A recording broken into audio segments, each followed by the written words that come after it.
నమస్తే, welcome to non stop news. రోజంతా బిజీగా ఉన్నారా? న్యూస్ అప్డేట్స్ మిస్ అయ్యారా?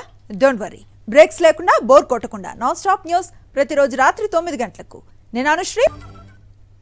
గుంటూరు జిల్లాలో ముఖ్యమంత్రి జగన్మోహన్ రెడ్డి పర్యటనకు ఏర్పాట్లు పూర్తయ్యాయి. ఫిరంగిపురం మండలం రేపూడి గ్రామంలో గురువారం జరిగే కార్యక్రమంలో ముఖ్యమంత్రి వైఎస్ జగన్ పాల్గొంటారు. వాలంటీర్లను సేవా వజ్ర, సేవా రత్న, సేవా మిత్ర పేర్లతో సత్కరించడంతో పాటు నగదును కూడా ప్రోత్సాహక బహుమతిగా అందిస్తారు. ప్రతి నియోజకవర్గంలో 5 చొప్పున రాష్ట్ర వ్యాప్తంగా 875 మంది వాలంటీర్లకు సేవా వజ్ర పురస్కారం అందిస్తారు. దాంతో పాటు నగదు, మెడల్, బ్యాడ్జ్, శాలువా, ధృవపత్రాలతో సత్కరిస్తారు.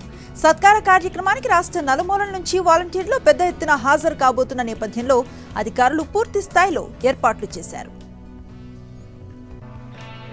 వాలంటీర్స్కు వందనం కార్యక్రమం గౌరవ ముఖ్యమంత్రి గారి చేతుల మీదుగా తాడికొండ నియోజకవర్గం ఫిరంగిపురం మండలంలో జరగబోతా ఉంది. గౌరవ ముఖ్యమంత్రి గారి వర్యులు మన రాష్ట్రంలోనే ఒక వినూత్నమైనటువంటి వాలంటీర్ వ్యవస్థను తీసుకువచ్చి ప్రభుత్వ సేవలు ప్రతి ఒక్కరికి అందేలాంటి ఒక సుపరిపాలన అందజేస్తున్నటువంటి విషయం రాష్ట్రంలో ఉన్న ప్రజలందరికీ తెలుసు.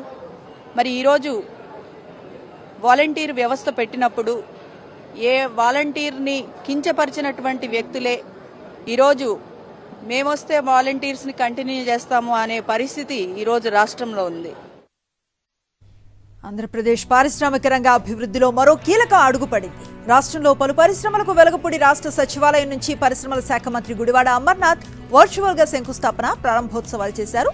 సుమారు 4178 కోట్ల పెట్టుబడితో ఈ యూనిట్స్ ఏర్పాటవుతున్నాయి. ముఖ్యంగా బిర్లా గ్రూప్, రిలయన్స్ ఎనర్జీ, హెలా ఇన్ఫ్రా, వెనివియోస్ India limited, APIIC, APMSME corporations కు చెందిన పలు ప్రాజెక్టులకు వర్చువల్ గా శంకుస్థాపనలు, ప్రారంభోత్సవాలు చేశారు. ఈ కార్యక్రమంలో ఆయా శాఖల అధికారులు పాల్గొన్నారు.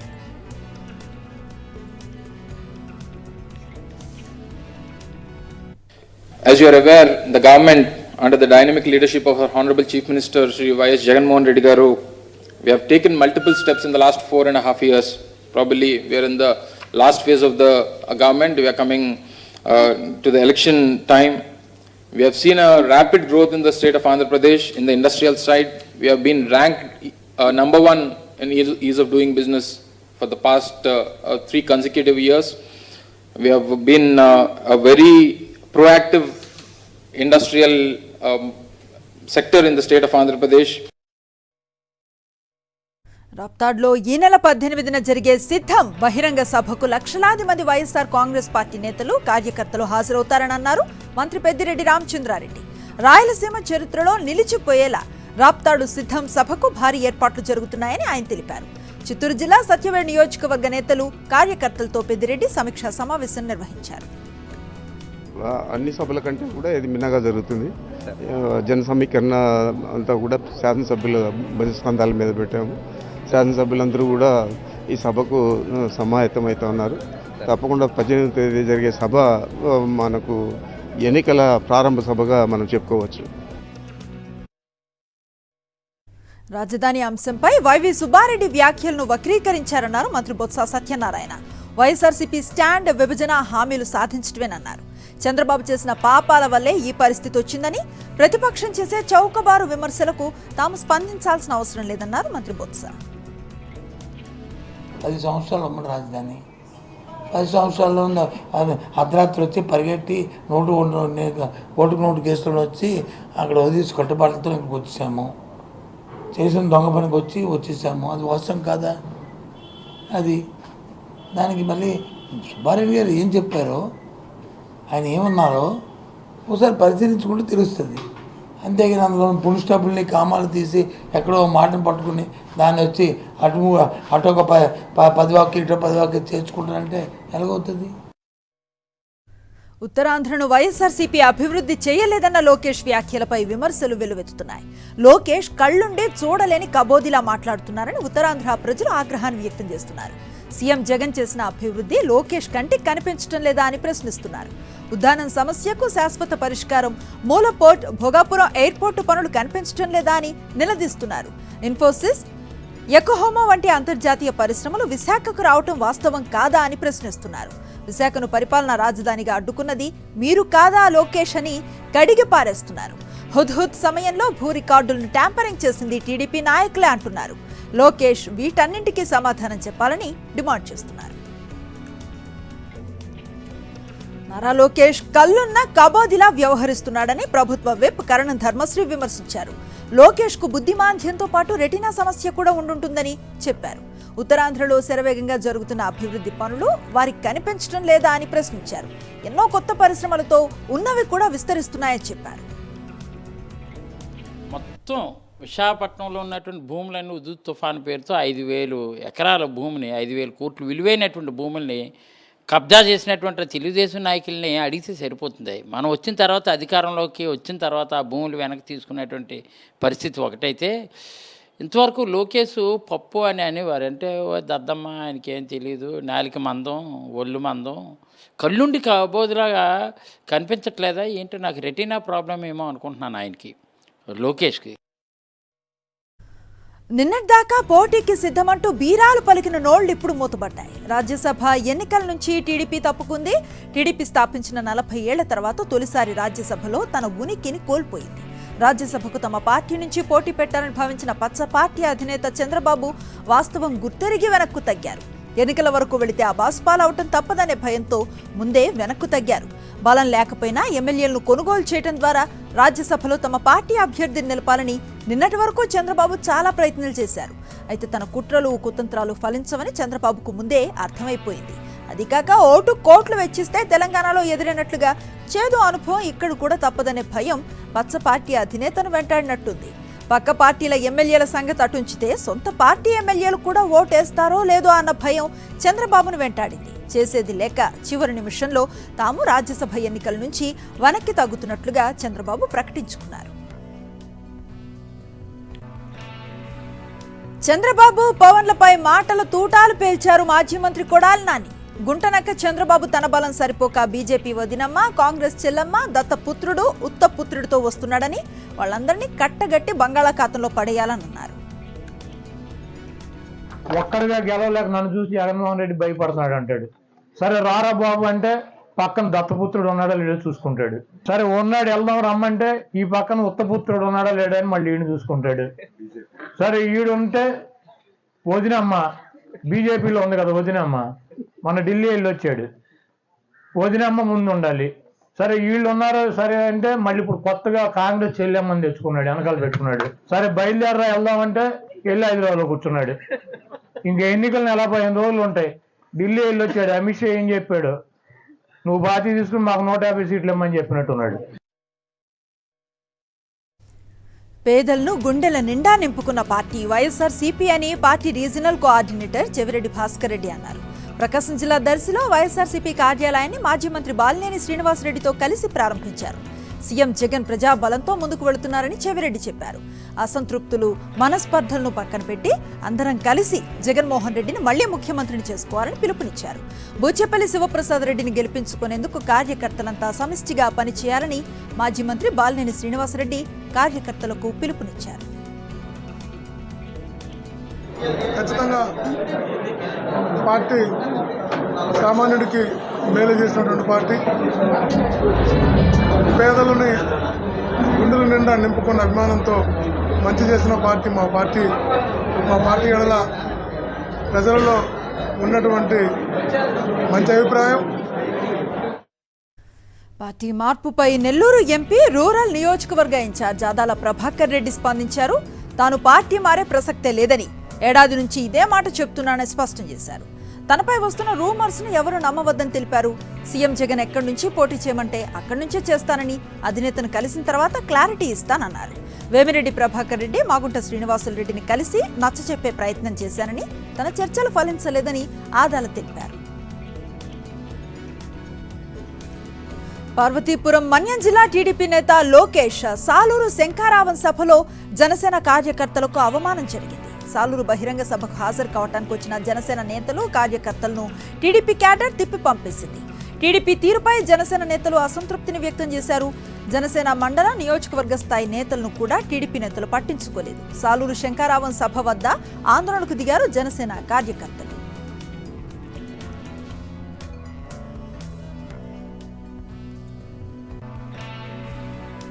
సీఎం వైఎస్ జగన్మోహన్ రెడ్డి తనకు రాజకీయ జీవితాన్ని ప్రసాదించారని మాజీ మంత్రి నర్సరావుపేట లోక్సభ వైఎస్ఆర్సీపీ ఇన్ఛార్జ్ అనిల్ కుమార్ యాదవ్ తెలిపారు. పల్నాడు జిల్లా ప్రజలు తనను ఆశీర్వదించాలని కోరారు. సీఎం జగన్ ఆదేశిస్తే ఎక్కడికైనా వెళ్ళటానికి తాను సిద్ధమన్నారు. తనకు ముక్కుసూటిగా రాజకీయాలు చేయటం మాత్రమే తెలుసన్నారు.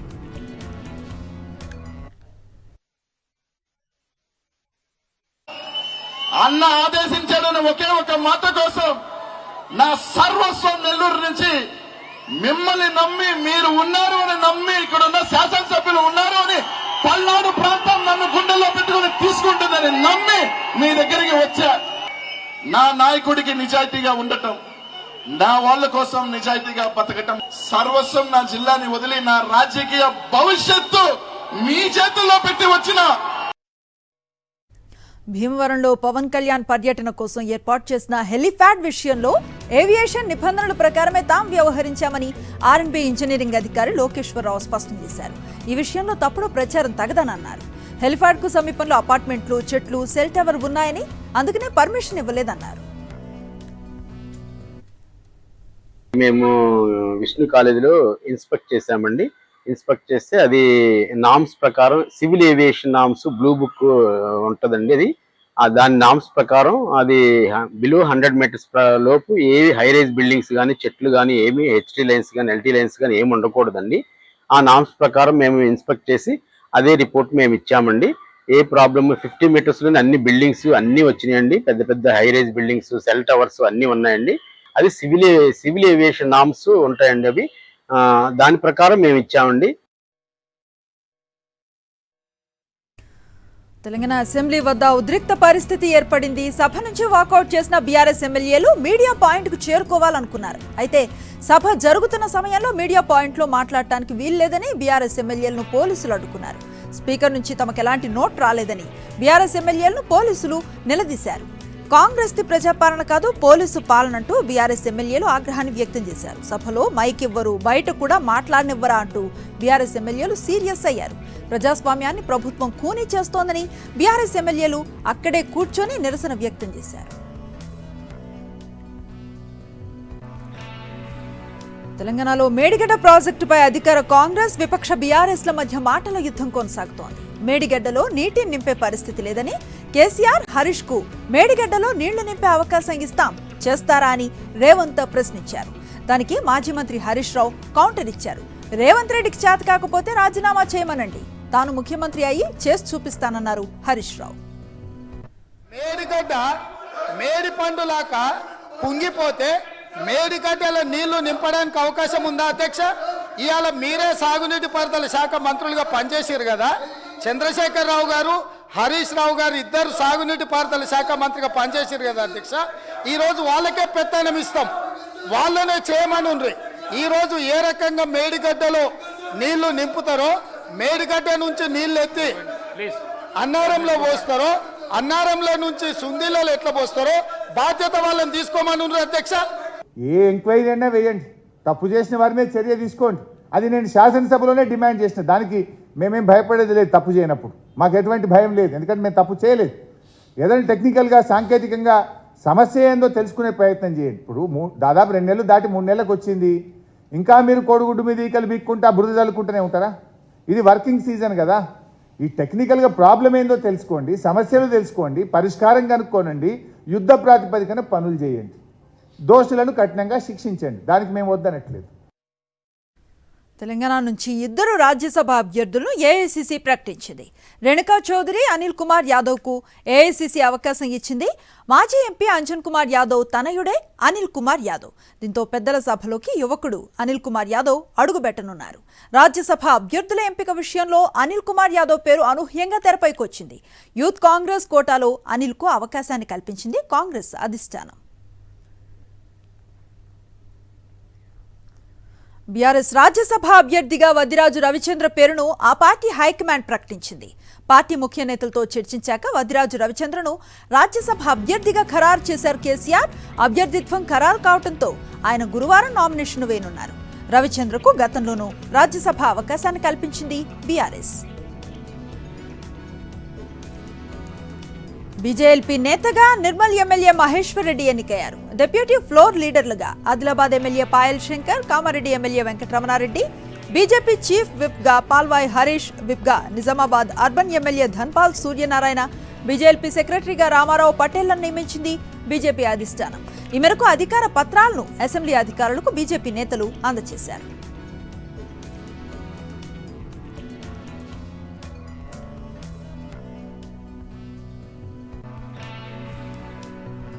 పెద్దపల్లి జిల్లా గోదావరి కనులో ర్యాగింగ్ భూతం జడలు విప్పింది. రామగుండంలో ప్రభుత్వ మెడికల్ కళాశాలలో జూనియర్ మెడికోపై సీనియర్స్ ర్యాగింగ్ కు పాల్పడ్డారు.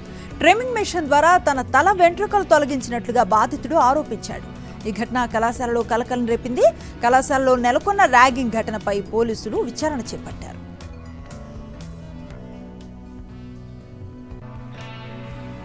రామగుండం మెడికల్ కాలేజీలో ర్యాగింగ్ ఘటనపై బీఆర్ఎస్ ఎమ్మెల్సీ కల్వకుంట్ల కవిత ఆందోళన వ్యక్తం చేశారు.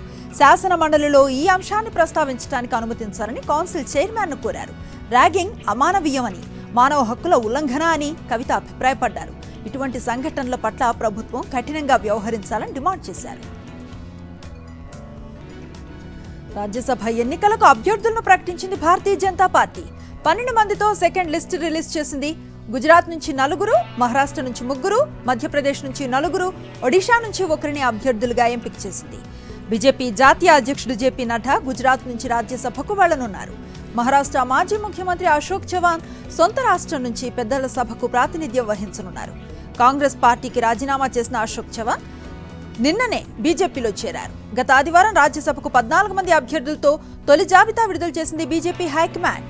15 రాష్ట్రాల్లో 56 రాజ్యసభ స్థానాలకు ఈ నెల 27న ఎన్నికలు నిర్వహించనుంది కేంద్ర ఎలక్షన్ కమిషన్.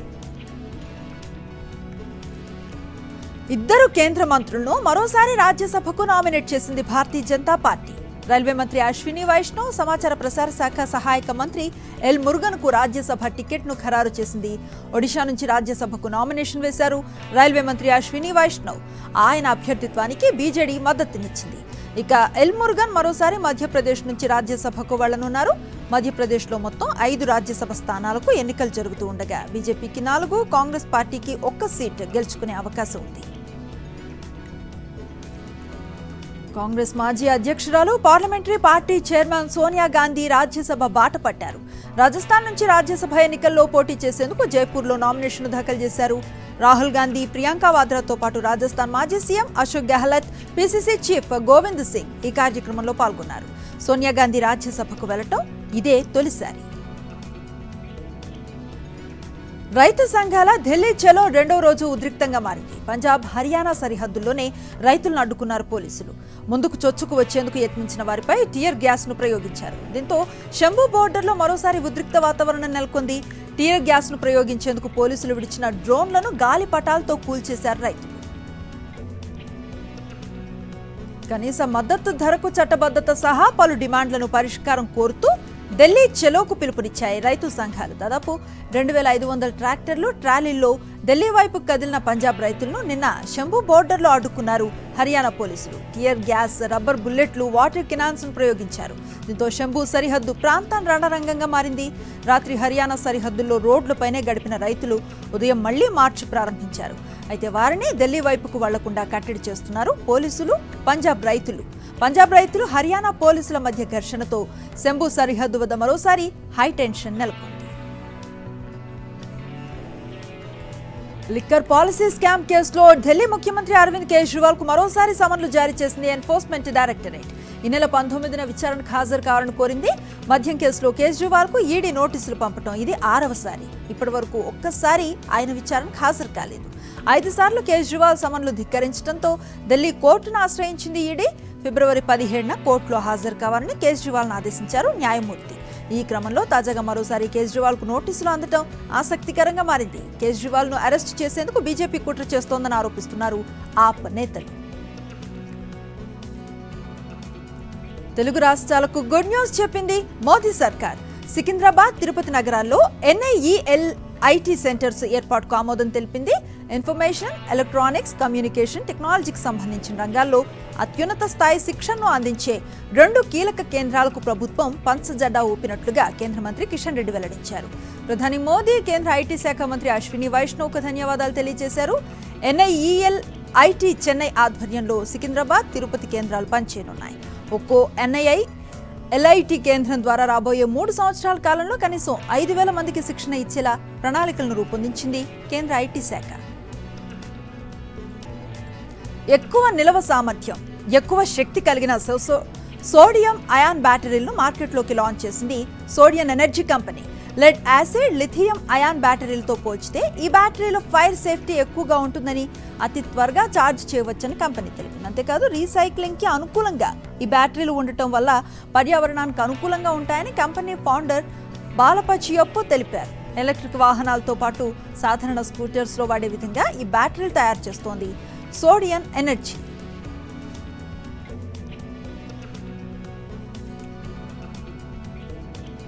అంతర్జాతీయ మార్కెట్ల నుంచి వచ్చిన పాజిటివ్ ట్రెండ్స్తో స్టాక్ మార్కెట్స్ ఇవాళ లాభాల్లో ముగిశాయి.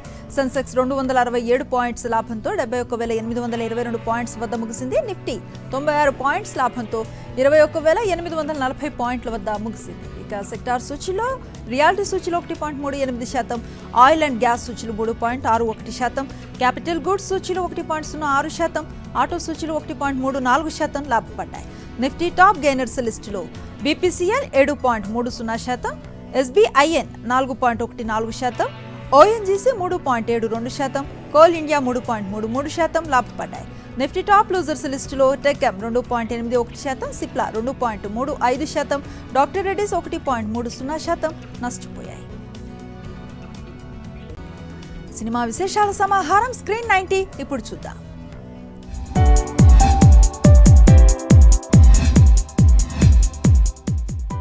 సిద్ధు జొన్నలగడ్డ హీరోగా నటించిన Tillu square movie trailer latest గా విడుదలైంది. అనుపమ పరమేశ్వరన్ ఈ మూవీలో హీరోయిన్ గా నటించింది. ఉపేంద్ర హీరోగా నటిస్తున్న UI మూవీ గ్లిమ్స్ ఆకట్టుకుంది. లేటెస్ట్ గా ఈ మూవీ నుండి ఫస్ట్ సింగిల్ విడుదలైంది. కమెడియన్ ధనరాజ్ దర్శకత్వంలో తెరకెక్కుతున్న రామం రాఘవం మూవీ నుండి గ్లిమ్స్ విడుదలైంది. ఈ గ్లిమ్స్ ను హీరో రామ్ విడుదల చేశారు. రక్షిత్ అట్లూరి, కోమలి జంటగా నటించిన శశివదనే మూవీ ఏప్రిల్ 5న ప్రపంచవ్యాప్తంగా విడుదల కాబోతోంది. సాగర్, వికాస్, అభిలాష్, రోహిత్ లాంటి నటులతో నిర్మాణం జరుపుకుంటున్న మూవీ కాలం చెప్పిన కథలు. ఈ మూవీ టీజర్ లేటెస్ట్ గా లాంచ్ అయింది. ప్రియమణి ప్రధాన పాత్రలో నటించిన భామాగల పొంటు ఫిబ్రవరి 16న స్ట్రీమింగ్ కు రాబోతోంది. ఈ సందర్భంగా ప్రెస్ మీట్ నిర్వహించారు. రోజంతా బిజీగా ఉన్నారా? మీ చుట్టూ ఏం జరుగుతుందో తెలుసుకోలేకపోతున్నారా? డోంట్ వరీ, రోజు రాత్రి 9 గంటలకు రెడీగా ఉండండి. సాక్షి టీవీ మీకు నాన్ స్టాప్ న్యూస్ని అందిస్తుంది.